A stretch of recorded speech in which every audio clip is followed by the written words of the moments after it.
वर्ष 1999 विद्यालय තුළ ස්ථාපිත කරන ලද ගගන විද්‍යා සංගමය නායකීය නීල රක්ත වර්ණාභිමානය ලකබර පුරා මෙහිදවන්නට සමත්කම් දක්වනවා. එලෙසින් वर्ष 2013 प्रथम වරට නිර්මාණය කරන ලද ආකෘති ගුවන්පතයද එමෙන්ම वर्ष 2015 නායකවරුන් විසින්ම නිර්මාණය කළ ආදර්ශ ගුවන් යානා ඔවුන් විසින්ම මෙහෙයවමින් දියත් කළ ගුවන් සංදර්ශනයද සමගින්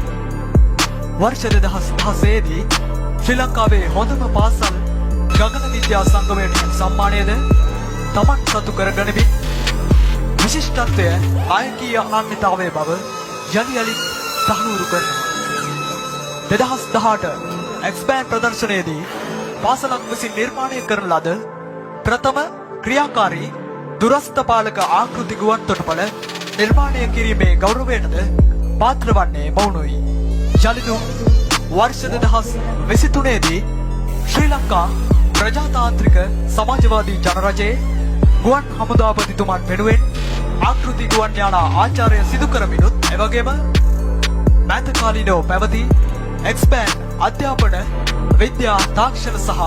වෙළඳ ප්‍රදර්ශනයේදී ජනාධිපතිවරයෙකු ඉදිරියේ සිදු කරන ලද ප්‍රථම ආකෘති ගුවන් යානා ආචාර්ය සිදු කරමින්